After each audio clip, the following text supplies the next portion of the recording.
और मैं देख रहा हूँ कि पत्रकारों की संख्या की दृष्टि से शिमला बहुत रिच है, समृद्ध है।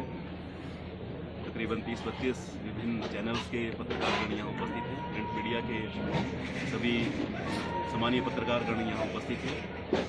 सभी सामान्य पत्रकार मित्रगण, पार्टी के वरिष्ठ नेता श्री प्यार सिंह कंवर जी, प्रदेश के मीडिया के सह प्रभारी सामान्य श्री सुदीप जी, प्रदेश के मीडिया के हमारे दूसरे सामान्य सह प्रभारी रमा ठाकुर जी। आज कुछ विषयों के ऊपर मैं आप सभी के साथ वार्तालाप करना चाह रहा था। मैं आपको स्वागत करता हूं। आज शिमला में आज के दिन की शुरुआत जो है वो आज नगर संकीर्तन जो है श्री राम जी की पालकी को लेकर के पूरा शिमला आज राममय है। कालीबाड़ी से प्रारंभ होकर के और श्री राम मंदिर लोअर बाजार तक एक यात्रा का आयोजन और पूरे नगर के लोग उसमें शामिल हैं। ये तस्वीर सिर्फ शिमला की नहीं है, पूरे देश की है। पूरे देश का वातावरण जो है वो राममय हो गया है।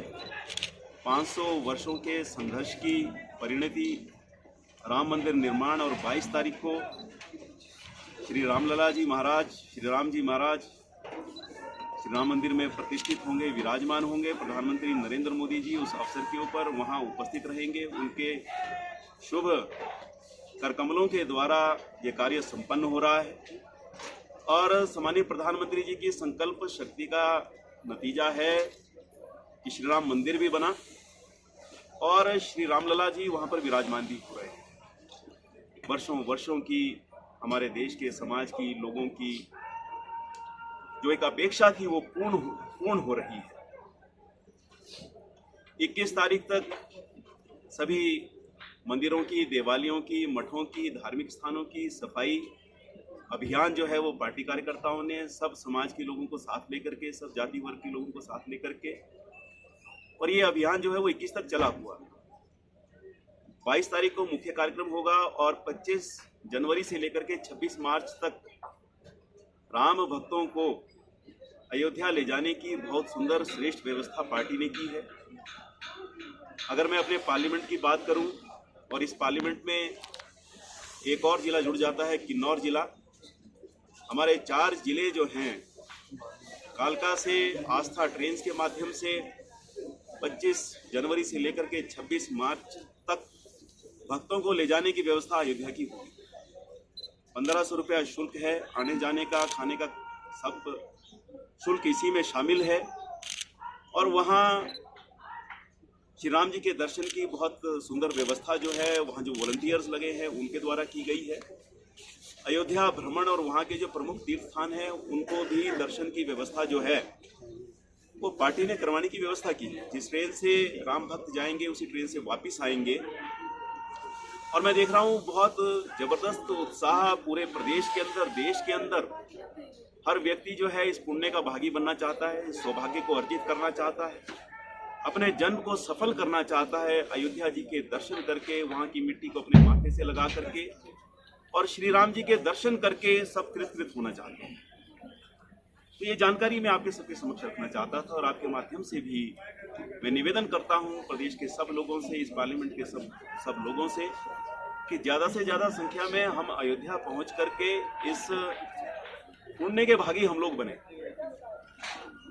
दूसरा विषय, स्वास्थ्य विभाग एक बहुत महत्वपूर्ण विभाग है प्रदेश का और हम सब जानते हैं कि इससे एक महत्वपूर्ण विभाग कोई दूसरा हो नहीं सकता कि सीधे सीधे व्यक्ति के जीवन से संबंधित ये विभाग है।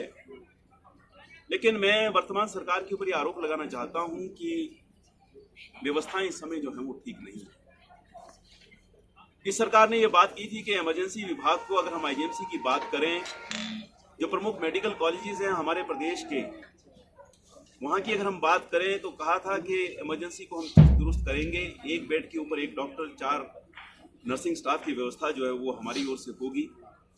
लेकिन मैं आपको बताना चाहता हूँ, आप भी महसूस कर रहे होंगे कि इतने दिन बीत गए, 1 वर्ष से ऊपर सरकार का गठन हुए हो गया, लेकिन सरकार की ये बात जो है उन्होंने पूरी नहीं की है। आप इमरजेंसी में जाकर के देखिए कितना बुरा हाल जो है आज भी वहाँ पर है। और अगर हम बात करें एसेंशियल ड्रग लिस्ट, जिसमें सामान्य सी एक दवाई जिसके बारे में जिसका नाम सभी जानते हैं, पैरासीटामोल और नॉर्मल सेलाइन, जिसकी बहुत ज़्यादा आवश्यकता जो है अस्पताल में एडमिशन के दौरान जब कोई पेशेंट यहाँ एडमिट होता है तो उसकी आवश्यकता रहती है।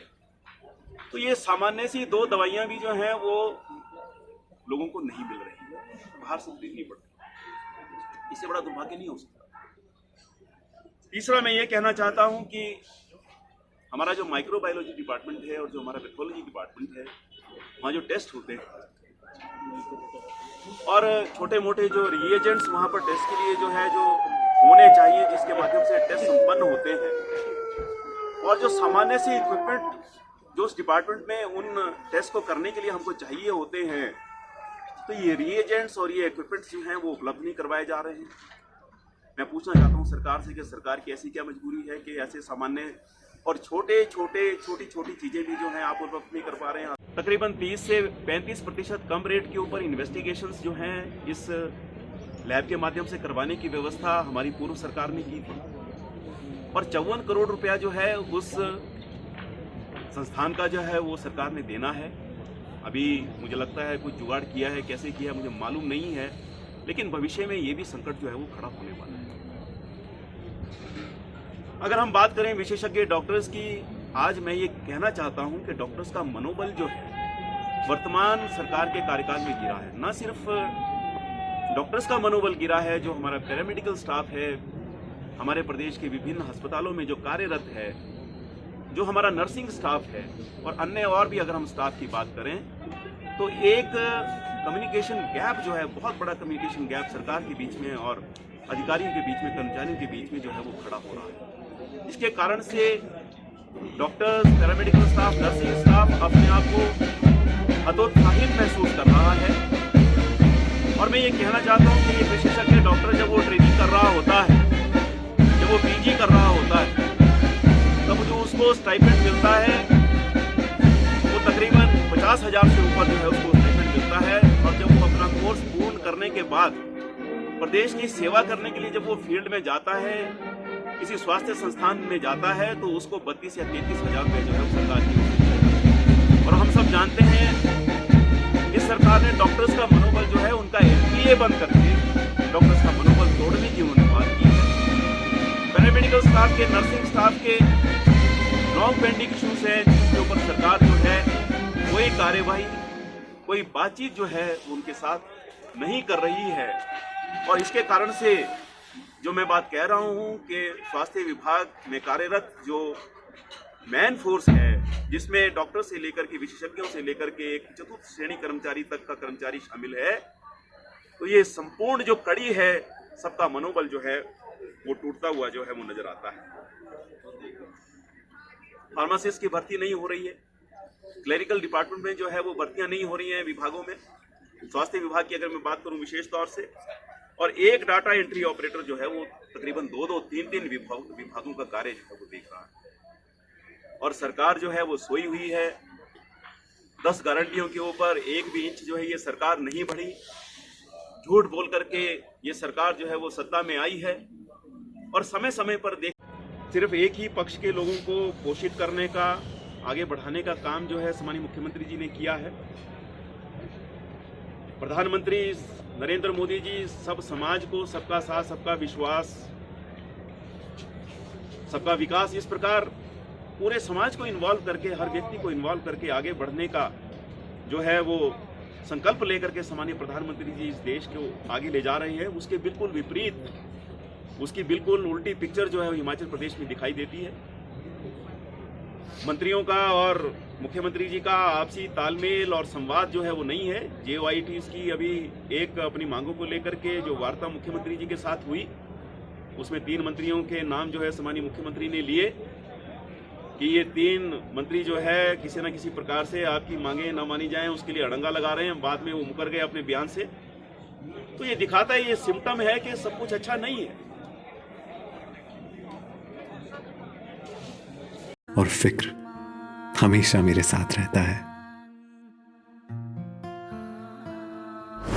भूषण ज्वेलर्स, अनमोल रिश्तों के लिए। यार रितु, आज शॉपिंग करते हैं। पर कहाँ से करेंगे? मुकेश ट्रेडिंग कॉरपोरेशन में वैरायटी इतनी कि तुम्हारा दिल झूम उठेगा। लेकिन ये कहाँ पर है? ये है मेन बाजार कुनिहार में, सब एक ही छत के नीचे। अब इधर उधर क्यों जाना जब अपने शहर में सब कुछ मिल रहा है, वो भी बढ़िया और अपने बजट में। तो चलते हैं शॉपिंग करने मुकेश ट्रेडिंग कॉरपोरेशन में। तो सुना आपने, आज ही आइए अपने शोरूम में। मुकेश ट्रेडिंग कॉरपोरेशन में सस्ती खरीदारी करके लाभ उठाएं। एक बार सेवा का मौका दें।